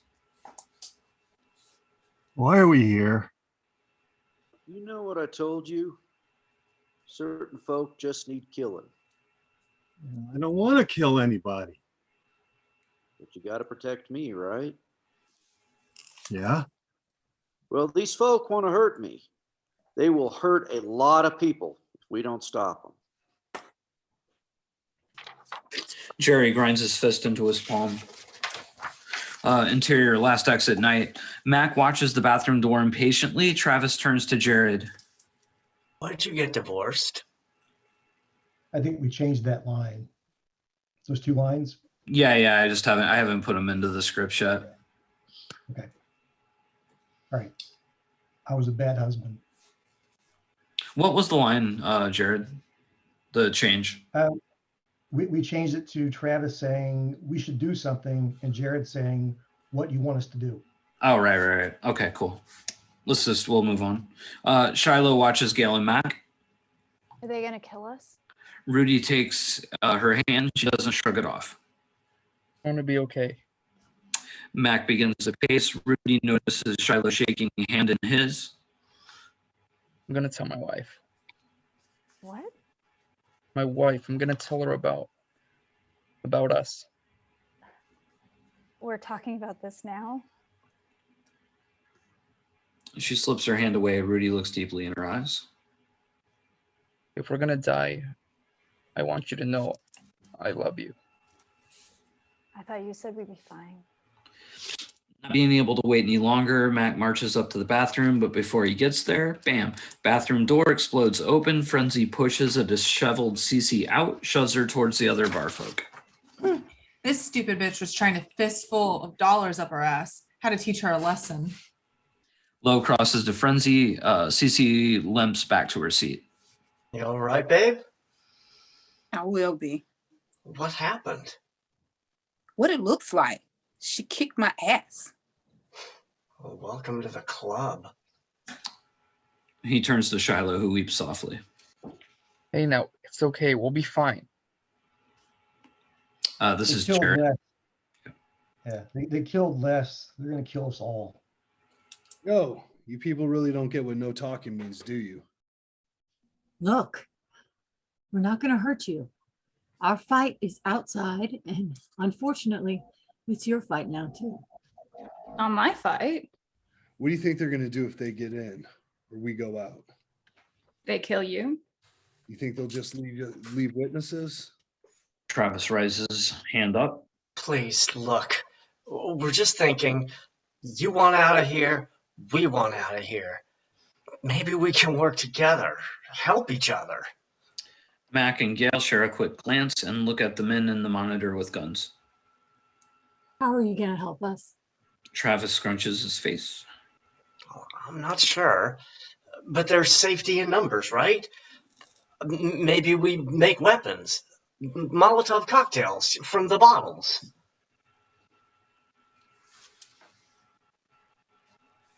Oh, sorry. That's not an awful idea. The minute you open the door, assuming we can get it open, they shoot you dead. Well, cocktails still do sound good. Everyone turns to her. Bartender, shots all around. We need to stay frosty. What for? If we're all gonna die, we might as well go down drinking. We are not going to die. She looks at Mac. He swallows a lump, shrugs. Let them drink. What does it matter? If nothing else, maybe it'll calm everybody down. That's the spirit. Come on, girl, pour us some shots. Shiloh looks to Gail for approval. Gail with Shiloh on. Screeching feedback. Everyone freezes. Red. Boys and girls, how's it going in there? The clock, she is a ticking. Exterior last exit. Red stands loudspeaker to his mouth. Lori and Jerry flank him. Hunter still sets off to the side. And you know what happens when the clock runs out. but you can end it now. Just walk away and leave it with us. The chains and shackles are at his feet. Lori smiles. Hunter approaches and takes the bullhorn. Interior, last exit night. Will looks terrified. This all ends tonight. Gail closes her eyes. Tick. Frenzy and Lo turn to each other. Tick. Cece's eyes wander across the rafters. What do we do? What are they talking about? Leave it. Leave what? Jared stands. Look, you should try to reason with him. Get our drinks. Get Shiloh. our drinks. Great. Shiloh scrambles to the bar. Jared sets. Will tries to reopen the bottle of Jack, but his hands shake too much. Without letting go of her gun, Gail opens up the bottle for him, helps him to get it to his lips. He still spills some down his chin. Shiloh grabs the shot glasses, sets them up. Max stares at her suspiciously. She catches his looking and gives a "you got a problem" stare back. Max slowly turns away, deciding not to engage. Looks at Gail, her arms around Will, rocking him gently. Max stares far away. I have to protect you. Exterior motel parking lot, night, flashback. Mac and Gail sat on the bottom stairs. Protect me from what? Do you know the things I've seen? The things I've done? I guess there are monsters inside us all. Mac chews his lip and looks down at the track marks on his arm. Insert the bloody carnage covering the floor of the apartment room we saw earlier. Bodies ripped to shreds. Back to scene, motel parking lot. Mac swallows a lump. Gail looks into his eyes, places a hand against his cheek. Interior, last exit night. Mac watches Gail comforting Will. Will's whole face tightens like he's holding on with everything he's got, but it might not be enough. The bar top is lined with Molotov cocktails. Shiloh walks with a tray of shot glasses. Hand ones to Frenzy and then to Lo. They toast, Frenzy chugs. Then Lo hands hers over and Frenzy chugs that one as well. Shiloh gets to Travis and Rudy. They take the glasses but just stare at them. Cece grabs hers and downs it. Mac approaches Gail, who has helped Will lie down. He breathes shallow, eyes closed. You know what we have to do. Not yet. As long as there's a chance. Shiloh approaches them with drinks. They both shake their heads. Shiloh heads back to the bar. Mac sighs. Fuck it. He heads after Shiloh. Shiloh sets a tray of untaken shots down on the bar. Mac arrives, grabs one, throws it back. He turns his gaze suspiciously to Frenzy. Exterior coffee shop patio day flashback. Mac finishes espresso and slams the little empty cup on the table like he was doing a shot. Will and Gail seated with him, jump slightly. 3 empty chairs beside them. Will's eyes wander to the side as he scratches his elbow. Gail notices him scratching, chews her lips. Carl approaches with Frenzy and Lo. Mac pulls out chairs for the ladies. This is Frenzy and Lo. The ladies set. No thank you from either. Mac and Gail share the quickest glance. What would you ladies like? Black coffee for me, green tea for Lo. So, where are you girls from? We're here for the action, not conversation. Will leans back, uncomfortable, scratches his elbow. Well, listen, princess, you play it nice and follow the rules, and you'll get what you need. Frenzy smiles, amused. Carl just watches the exchange. We'll see how it goes, won't we? Will catches Lo's eyes. She just stares, cold. He looks down at his coffee. All right. These gals have a deal for us. Oh, yeah? Guy I know, been around, bought from him before. Good shit, solid beast. Should be an easy score. It's that simple. It's never that simple. Carl looks around the table. Everybody good with that? Interior, last exit night. Cece turns to Travis. I got an idea. The last one got your clock cleaned. And at first you don't succeed. She stands up. She's gonna get us all killed. Cece approaches Will and Gail, who raise her gun. Relax. I got a little something that may help your boy. Gail searches Cece's eyes. It's in my purse, so Gail squints, wary, then nods. Cece opens her purse, digs out, pulls a baggie of pills, offers it to Gail. What is that? Zanny, might take off the edge. Gail sizes her up, thinks it over, grabs the pills. Thanks. De nada. Frenzy has her head against Lowe's. Frenzy seems to sleep, but she slowly lifts her head, narrowing her eyes as she spies Gail and Cece talking. Interior, car alley flashback. Frenzy slides into the passenger seat of car. Thrill me. Hunter sits in the driver's seat. Lori's in the back seat. Are you sure? Don't fuck with me. Lori quietly pulls a knife out in her lap. Hunter opens a manila folder full of pictures. On top, a photo shows a dead young man, Paul, from earlier in Simone's condo. Frenzy stares at the picture, lips tremble. How'd it happen? He nods at the photos. She slides the top photo aside to see a second photo of a younger Gail and Carl crossing the street after leaving Simone's. Carl's briefcase in hand. Hunter's finger points to the case. That's the money Simone paid him for giving up your little brother just before they stormed that apartment and killed everyone. Frenzy fights back tears, turns red with rage and pain. She turns to glare intensely at Hunter. You're sure about this? He holds her stare. They killed your brother getting their score. That much is certain. What's uncertain is what are you going to do about it? Frenzy stares at him, wondering, looks back at the photo of her brother, shakes. A silent tear falls. Lori grins. Interior, last exit, night. Frenzy watches Gail as she talks with Cece. Hatred burns in her eyes. So, listen, this is kind of awkward, but I overheard that crazy white chick talking to her girlfriend. Frenzy cocks her head, suspicious, taps Lo, who jerks up, instantly on alert. Lo looks from Frenzy's gaze to Gail and Cece. They're going to kill you and make a break for it. Gail glances at Frenzy, catches her eye, looks back at Cece. Oh, yeah. When exactly did this happen? Because I've pretty much been right here the whole time. Travis, Jared, and Rudy watch Cece too. They eye each other. Rudy downs his drink. Frenzy's eyes narrow more. A sneer emerges. Hey, what the fuck is going on over there? Mac whips around, stands at the ready. None of your business, Benedict Arnold. Frenzy What did you jumps call up. me? What does that even mean? Don't let her play you, Gail. Gail aims her gun at Cece. Is that it? Girl, are you playing with me? Cece huffs. You think I got any skin in your game? What do I care what happens to any of you? But if they're gonna pull something, that affects all of us. Frenzy steps forward, Lo right behind. Gail studies Frenzy's eyes. You lying, game playing, manipulative little.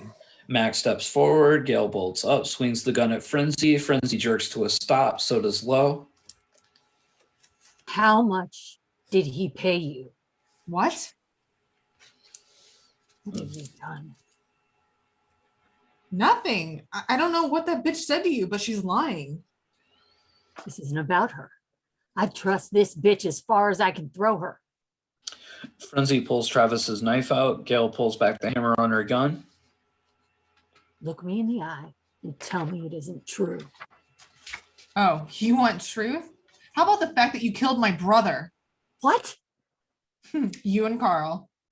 Everyone looks shocked. Oh, shit. How'd you know? Lucky fucking guess. We didn't even know you had a brother. I saw the pictures, Gail. What pictures? You and Carl with a bag of money leaving the scene of the crime, and Mackie Boy driving you all off like the good little lapdog he is. Mac starts for Frenzy. Mac! She reaches out to stop him with her free hand. Cece seizes the opportunity and clocks Gail with her purse. Gail staggers and Cece wrenches the gun from her hand. Riley jumps to her feet. Nice. All right, all you motherfuckers get behind the bar now. Sassy, shut up. Don't be stupid, kid. And you've only got 2 shells left in that gun, you little snake. I don't like your odds. that's at least 2 of you dead. Then it's 4 against 2 in our favor. How do you like those odds, bitch? Rudy, Travis, and Shiloh watch the standoff. Do as she says. She and Mac head for the bar. Frenzy scoffs. You think you can do it? Fuck around and find out. Cece, come on, man. What the fuck are you doing? Shut up, you spineless fuck. Travis's jaw straps, stung hard. Cece shakes her head in anger. Exterior, the last exit night flashback. Compact car pulls into the can you read the description here, Ashley? Yes, excuse me. A compact car pulls into the lot, parks, lights turn off. Cece's at the wheel. Frank Monatelli sits shotgun, a wife beater revealing full tattoo sleeves. He's ripping a gun around one finger. So who's this dude again? Yes. Frank points the gun at her. Don't play games with me, honey. She slaps the gun away. Don't point guns at me, dickhead. Whatever. I told you, he's a chump with a crush. He's got a truck. We need a truck. Simple as that. So we get the truck, we pull this little heist, come back, dump the truck, and then off we go with no more money problems for the rest of our lives. The cop will trace the truck back to fall. Excuse me. The cops will trace the truck back to our fall guy, and we'll be sipping margaritas and enchiladas. Nice. Ensenada. It's a place. It's cool. I'm hungry. It was a good save. Nice. You bring the Coke. But of course. Pulls out a small baggie of white powder, waves it in front of her. She smiles and snatches it. Hey. A little bump to get me geared up, babe. She pecks him on the cheek. Back with the keys. She bounds out of the car. Don't be long. I won't. She slams the door, sprints to the bar, and goes inside. Frank sits alone in the dark. He looks over the still, barren landscape. Flashes and gunshots sound in the distance. Frank peers into the night, steps slowly from the car, guns out. Will, Mac, Lo, Frenzy, and Gail appear, running towards him. What the fuck? He points the gun towards them. Hold up. Bang. Oh, sorry. I was spacing out. Go ahead. Hey, hold up. Bang. His shoulder explodes in a burst of red. He staggers and falls to the ground. Mac runs to the car. He checks the passenger seat. No keys. Frenzy grabs Frank by the shirt. Where are the keys? Blood splatters from Frank's lips as he replies. In the bar. Frenzy throws him back down. Shit. Bang, bang, bang. Gunfire erupts behind him. Gail returns fire. Everybody in the bar. She and the others rush towards the bar. More gunfire. Les opens the front door of the bar. A stray bullet blows her head off. She falls. Gail and the others rush in. Frank looks up from his spot on the ground. Hunter and Lori appear over him. Red is behind them with a smoking gun. Jerry follows. Thank God. Officer, it looks like I need some help. Hunter nods to Lori. She leans down and stabs Frank multiple times in his head. Jerry looks on, tears in his eyes. All right, I'll take it back. Interior, the last exit night. Cece points the gun at Frenzy, knuckles white. Stay back. Frenzy smiles, but doesn't move closer. Lo creeps up behind Cece. Jack and Travis notice, but say nothing. Or crazy ass girlfriend is gonna miss you. Cece nods.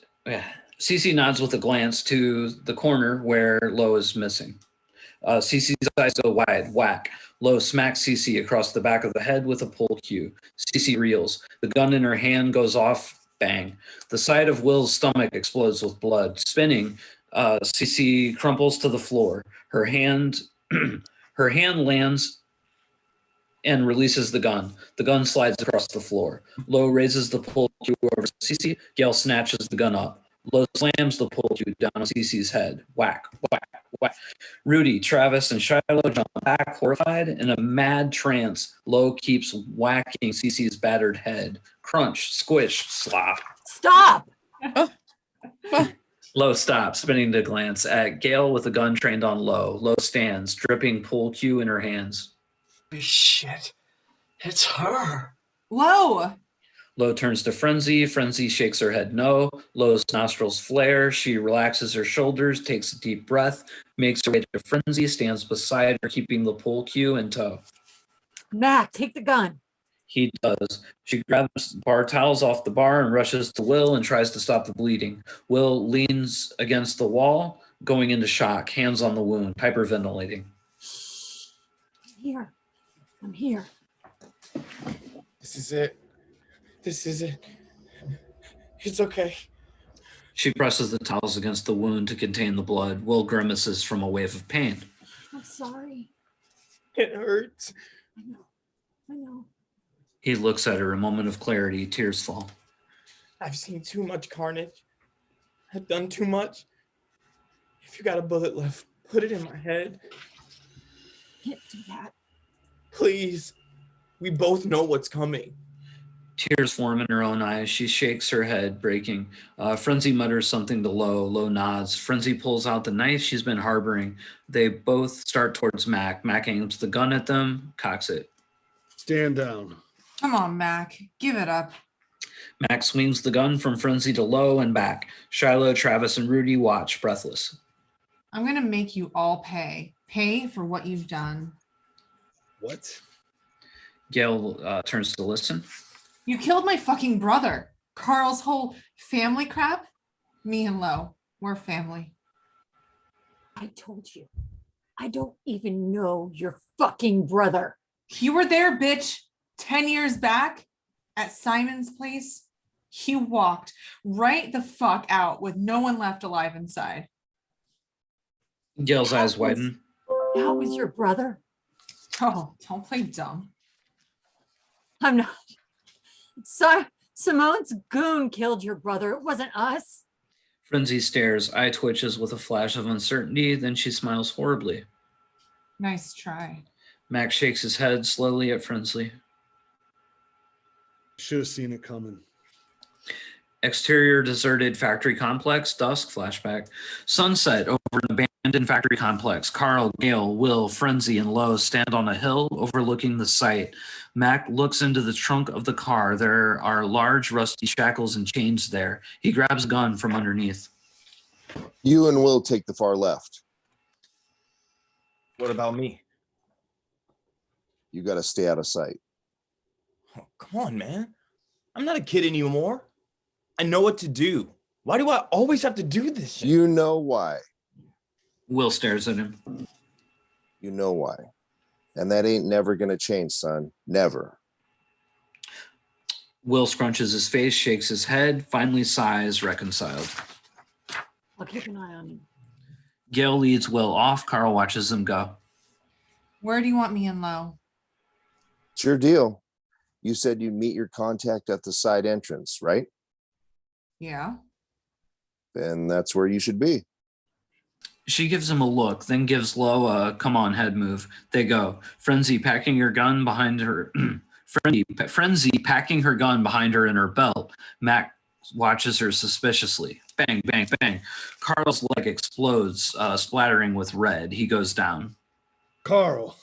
He whips around to see Lori, Jerry, and Red on the horizon with guns. Mac takes cover from Carl and returns fire. Lori and Red hunker down. Jerry stands exposed behind them. Jerry, get down. Jerry crouches down as Lori and Red open fire. Mac starts for Carl. Gunshots keep him pinned down. Find Will. Help Gale. Keep them safe. I ain't leaving you. Do it. Mac grits his teeth. Bang, bang, bang. Bullet whizzes through Mac's hair. Go. Mac turns and bolts for the building. Carl hoists himself up, lays down cover fire as Mac rushes off. A gunshot from behind rips through his back and out his chest. He falls to the ground. Carl stares at the sky. Blood pools on the ground. Hunter steps up into frame. Carl sputters, raspy through the blood. You monster. Hunter smiles, a horrible, hateful smile. No. I think we both know who the real monster is here. Tears well in Hunter's eyes. Yeah, Interior. okay, I'll take this scene, okay? Give you a Yeah, cool. Yeah. I'm losing it. Interior suburban house. Lounge.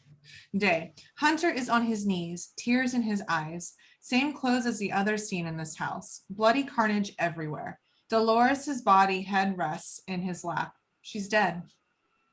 Honey? Carl walks into the room. Eyes go wide. Oh my God. No. His hands come to his mouth in horror, eyes scanning. Hunter just stares straight ahead at nothing. I just came to help. We argued, and then out of nowhere, it tore her apart. I hid behind the sofa. I fucking hid like a coward. The screams, the sounds. Where's Will? Hunter just stares ahead.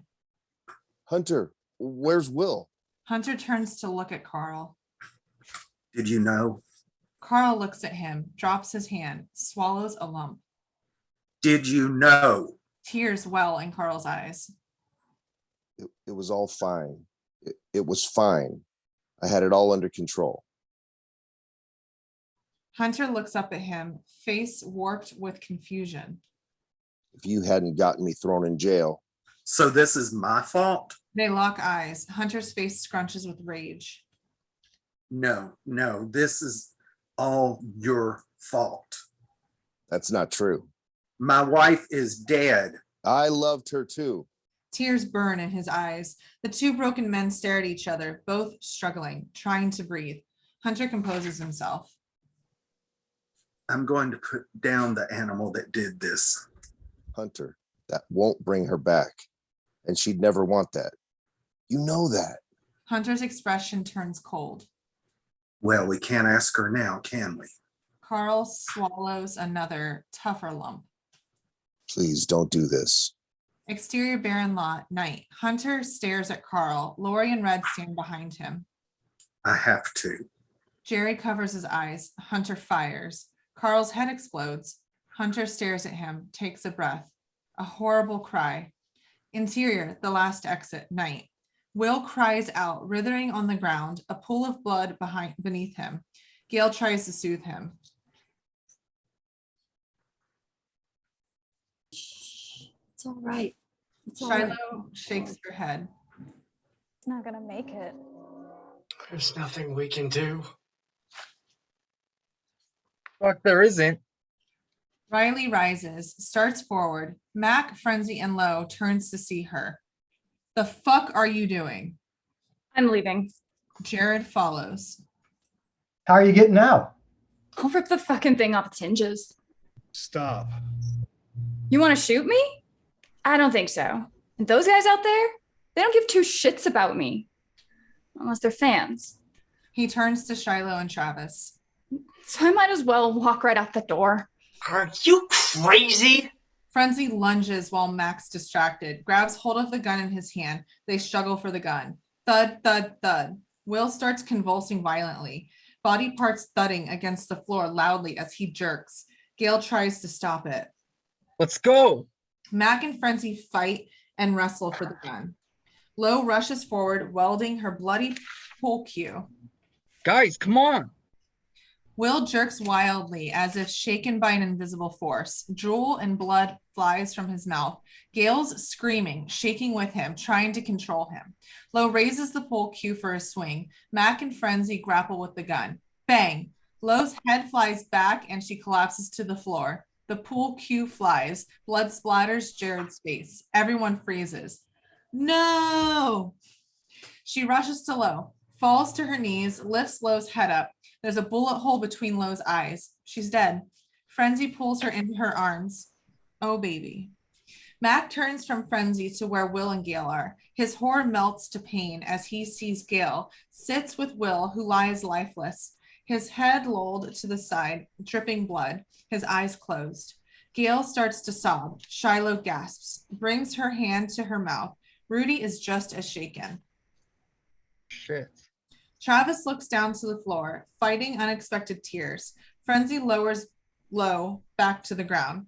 Eyes filled with heartbreak, Max starts towards Gail. Frenzy's eyes twitch. Her sadness morphs to fury. Her eyes narrow. She shakes with rage. Her lips curl into a snarl. She slowly rises. Mac gets to Gail, puts his hand on her shoulder. She puts hers on top of his, looks up at him, rises, and they embrace. Frenzy, crazy with wild eyes, turns to face the others. Shiloh, Travis, and Rudy notice her. Hey now. Mac and Gail look at her. Frenzy pulls out her knife again. Mac and Gail hold on to each other. Frenzy grins, an insane, hideous grimace. Will's eyes pop open, dead red. Exterior the last exit night. Hunter's lips stretch into a horrible smile. And here we go. Interior the last exit night. Will, screaming in pain, his body beginning to twist bizarrely, bones cracking. Everyone jumps. What the ever fuck? Mac and Gail back away. Jared moves forward, fascinated. What the hell? Will's body contorts. His bones grow and break. Crunch, pop. Shiloh's eyes go wide in horror. Oh my God. Jared jumps back. Even Frenzy is freaked out. Jaw dropped. Whoa. Will clambers to his haunches, his limbs extended, his torso distorting, his clothes ripping off in shreds. Rudy beelines for the door and futilely tries to force it open. What in the Sam hell? Will's face contorts, elongating, popping with the new bone structure. He shoves his arms against the floor, rises up to stand. Keeping eyes on Will, Gail reaches for Mac's hand. He takes hers, holds it tight. A horrible howl. Everyone steps back. Fuck this. She rushes to the front door, shoving Rudy aside. She tries to open it. No luck. She bangs on it. Riley rushes to the back and does the same. Hey, this wasn't the fucking deal. Open the door. Exterior, the last exit, night. Hunter sits in his chair. Open the goddamn door. Hunter just stares, cold. This is it. Stay vigilant in case it gets out the door. Lori grabs the gun. Jerry listens nervously to the chaos inside. Interior, the last exit, night. Frenzy bangs on the door. God damn it, open the fucking door, you bastard. Everyone else is backing away, watching as Will completes his transformation. Now, a giant, distorted, lean-muscled, fanged creature. The creature lets out a furious roar. Frenzy turns around to see the beast. Oh, man. The creature lunges at her, grabbing her in its talons from behind and forces her to the ground. Its talons plunge deep into her. Horrible squishing and crunching as blood sprays everywhere. Everyone else recoils, splattered with the bloody rain. The creature rips into Frenzy's back and yanks out her spine, roars and holds up Frenzy's spine like a trophy. Everyone scrambles for cover, screaming, chaos. The creature swings the spine like a mace and knocks the sprinting Rudy in the head. He goes flying as spine bones shatter through the air. Jared grabs up his briefcase and tries to run for the kitchen. The creature punches through the back of his skull. The case drops from his hands and breaks open on the ground. Jared falls dead. His blood flows onto the papers that are in the case. They are divorce papers. Mac and Gail hide behind the bar. Shiloh ducks behind the pool table. Travis bolts for the bathroom. Riley, frantically, futilely, looks for a place to hide. She rushes and tries to hide behind the pool table. Shiloh is under it. The creature stalks towards the table, ignoring everyone else. Riley scrambles around the table trying to hide. The creature rushes her, tears her face off, and plunges its talons into her stomach and disembowels her. She falls to the ground. Riley crawls towards the exit. She stretches her arm out towards it. Her arms fall lifelessly to the ground. She's gone. Shiloh watches from under the pool table in horror. The creature turns its attention to Travis on the other side of the room. Oh no. Interior last exit bathroom, night. John, still in the cabinet, listens to the carnage outside. What the fuck? Interior last exit, night. The creature lumbers towards Travis. Hey, not me. Please, not me. The creature jerks forward, neck twisting to slam its jaws into Travis's neck. It bites his head clean off. Blood sprays from the body's head and the neck. Rudy sits up to see the horror. Blood douses down his face, twisted with terror. The creature swings its neck and flings Travis's head across the room. It lands not far from Shiloh's feet by the pool table. She covers her mouth to hide her screams. Gail and Mac look at each other. They accepted their fate.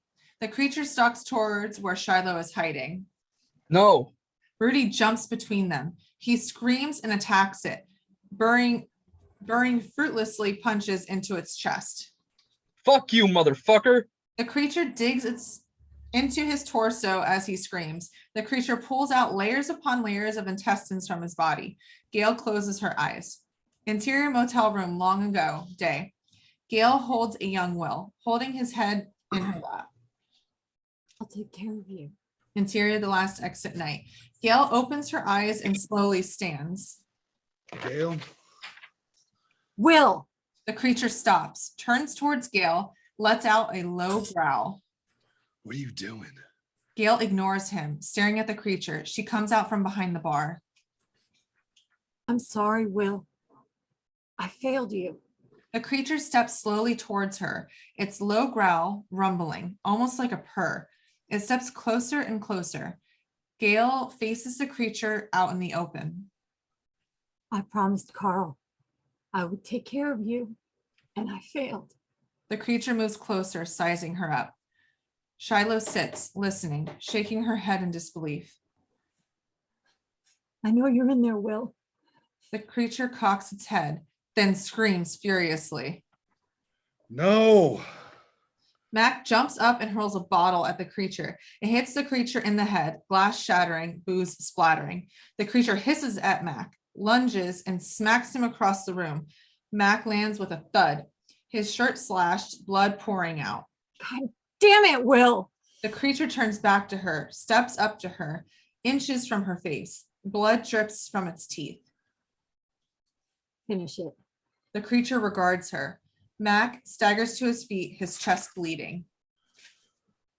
Over here, you ugly fuck. The creature looks back at Mac. Mac, don't. The creature starts for Mac, a slow, deliberate stalking. That's right. Come and get me. The creature screams with fury. Gail looks around. Her eyes find the tip of Frenzy's knife, gleaming from her back pocket on the floor. The creature steps towards Mac, its red-stained talons flexing, its fangs dripping blood and drool. That's right, buddy. I'm all yours. The creature cocks its head. Come on. The creature hisses. Gail jams the knife into its back. The creature jerks back, screaming, spins around to see Gail, tear-stained, shaking her head. I'm sorry, Will. It screams at her. To protect Gail, Mac jumps on the creature's back, grabs the knife, wrenches it free, and stabs the beast repeatedly. The creature spins, trying to shake him off. Shiloh slams her eyes shut, hearing the screaming. The creature gets a hold of Mac's leg and yanks him off. The creature tears Mac's leg off. Blood pours out of the wound. Gail screams. The creature stops. Lets go of Mac, who lies twisted, broken mess of death. The last of his life drains from his eyes as he stares at Gail. Shiloh opens her eyes, shrinks even further down. The creature moves towards Gail. Her face is a mix of hopelessness and resolve. I'm sorry, Carl. She holds out her arms in surrender. The creature screams, lunges, grabs Gail, and it pulls her close to its face. I'm sorry. It bends her backward onto the floor. Crunch, snap. Her stomach splits open and blood geysers from her midsection. She locks eyes with the creature and stares at the last of her life drains out. The creature regards Gail's body. It seems almost sad. Then it remembers where it is. It looks around, sniffs. Hiding behind the pool table, Shiloh sits wide-eyed, closes her lips, tries not to breathe too loudly. The creature comes towards the pool table. It suddenly stops and moves towards the bathroom. Shiloh listens as it enters. Interior bathroom, night. Still in the cabinet, John shakes with terror. He clasps his hands over his mouth as the creature enters the room. He can hear it as it tears open the bathroom stall. It sniffs the air and then goes silent. John struggles to hear anything. Nothing. A long few seconds pass. Still nothing. John's eyes flash with hope. It's gone. The cabinet door is ripped open. The creature tears John apart while still in the cabinet. Interior, the last exit, night. Listening to the creature attack John in the bathroom, Shiloh's entire body shakes. She looks around desperately for a means of escape. The creature exits the bathroom. The creature gets closer. Shiloh looks side to side, trying to see where it is. Bloody goo drips from her face from above. She looks up. The creature is on the table staring down at her. It hisses. Shiloh screams and scrambles to the side. The creature steps down from the pool table, advances towards her. Shiloh gets to her feet, runs like mad. The creature charges after her, knocking tables out of its way. Shiloh slips in the blood that's practically everywhere. She falls.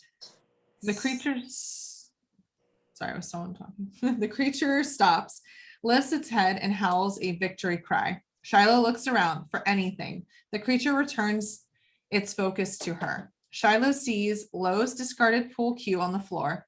The creature lunges for her. Its talons slash her arm. Shiloh reaches out with her good arm and grabs the pool cue, holds it out. The creature lands on the pool cue and Shiloh. The creature screams, a higher pitched scream than before. It looks at Shiloh. Muck drips into her hair, a drop on her cheek.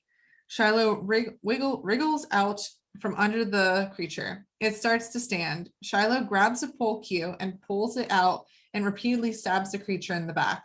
With one final thrust, she slams the pole cue through the creature's head. Shiloh scoots away. The creature collapses the rest of the way. It pulls the pole cue out. It clatters to the floor. Shiloh watches, shaking as the creature lets out an odd moan, and begins to transform. Horrible sounds as it shrinks. Claws become hands, jaws become teeth, etc. Shiloh's horror fades to pity. Will lies naked and bloody on the floor. Shiloh crawls to him. He looks at her. Through all his pain, he smiles at her. Impossibly, she smiles too. How did this happen to you? Scratch. Exterior, the last exit, dawn. Dawn's light peeks over the horizon. Hunter sits, pursing his lips. Let's see what we got. He stands, waves to Jerry and Lori, who give a "who, me" look. Jerry, who shoulders his rifle, grabs a crowbar and starts towards the bar. Lori follows. Interior, the last exit, dawn. Bang, creak, splintering wood. The front door rips open. Dawn's first light spills in. Lori and Jerry enter. Lori has a gun in one hand and a machete in the other. Damn, I say goddamn. God damn. Jerry sticks his finger in some gore and sniffs it. They look around at the bloody wreckage of the bar. Overturned, broken tables, bodies and guts everywhere. Find the security footage.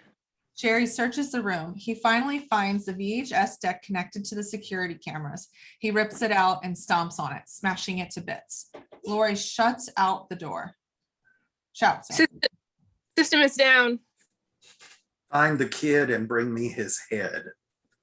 No worries. She turns to Jerry. Hurry up, dummy. I get a call back to prepare for. Jerry examines the bodies in the back. Lori starts to search the front. Jerry pokes his head in the bathroom. Oh, messy. Gail, Mac, Frenzy, Lowe, Rudy, Cece, Travis. Lori scans the room for Will. She steps forward, slowly, scanning, seeing one overturned table, a foot peeking out. He starts forward. That you, boy? She inches closer, gun aimed, machete raised and ready. We've been looking for you a long time, kid. Getting closer. It's all over now. She kicks the table aside. It rolls away, revealing Shiloh, cradling dead Will in her arms. Lori blinks, stunned. She notices Will's body by the bar. Shit. You did this. You did all of this. Looks around. You did that? Damn, girl. You slayed the monster. You're the monster. Lori turns to Jerry. Get the boss. Jerry nods and starts towards the exit. Fuck you. She slams Frenzy's knife into Lori's neck. Lori stumbles back, choking, blood spurting out from her neck, pouring from her mouth. Shiloh sloughs Will's body off and rises, drops the bloody knife. Jerry slips in the blood, falls. Shiloh stalks towards him. He shoots her in the chest 3 times. Shiloh falls to the ground.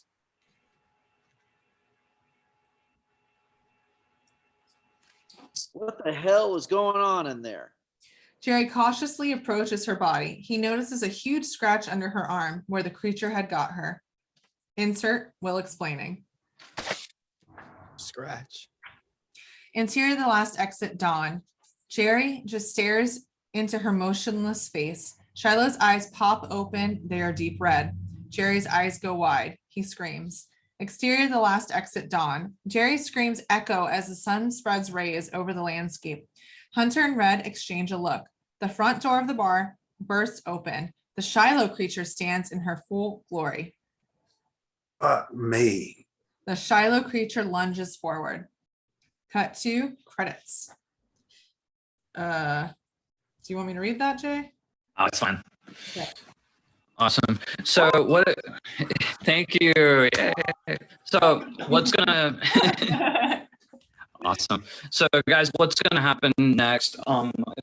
Based on this, I'm gonna make a couple of tweaks. I'll be sending out new scripts probably by Friday, and then I will be contacting everyone individually for a little one-on-one with myself. And we'll do that all before the shoot. Awesome. Cool. Sweet. Yeah. Did anybody have any questions right now? Thanks Just for one. making it, Jake. One question. Sure. All that going on, and Jared didn't say fuck once. Yeah, I don't think Jared is not a cussing guy. Yeah, he's got the vocabulary of a 5-year-old. There's so Jared, much yeah. there's so much vulgarity in it. I want to have at least one character that doesn't curse. I'm good. Well, I'm cussing, and I like Oh, to yeah. cuss. Oh yeah. So fun. So fun. Awesome. Well, like I'll definitely be like everybody will be hearing from me. I'll probably reach out by email individually, and we'll set up calendar times for everybody to spend half an hour or 45 minutes with me just to go over everything for the individual characters. Awesome stuff. Yay, good job, guys. This is really great. It's good to see a lot of familiar faces and to be part of and support. This is well done. Thanks, Robert. Enjoyed seeing everybody's faces. Yeah. Your puppy wanting attention now? She is. You want attention? You want attention? That's what Also, just so everyone knows, you'll all get an email from me, or you'll get my email contact. If anyone has questions about their special effects scenes, please feel free to reach out to me. I'm also going to be confirming that everyone doesn't have skin sensitivities or allergies. If anyone is allergic to latex, anything like that, and to make sure I'm aware. I know everyone's already had this included in their in some of their emails. Also, let me know if anyone is allergic to chocolate. There is chocolate in my blood, or in our face. Mine too. If anyone has any questions, I have a question for everybody. Does anybody have a peanut allergy? Oh, You do. okay. I do. Scott, you do? Okay. Thank you. Yeah. Cool. Okay. Okay. All right. I'm fine. Did you have anything else, Ashley? No, but you guys all have my email for sure. And 50 caliber email if you have questions. We are here. All right, guys. So like I said, you'll be hearing from me very soon, and deal memos will be going out like maybe Monday at the latest, but you'll get them well before the shoot. Yeah. Yeah. Yeah, I think that's it. I'm going to go ahead and stop the recording now.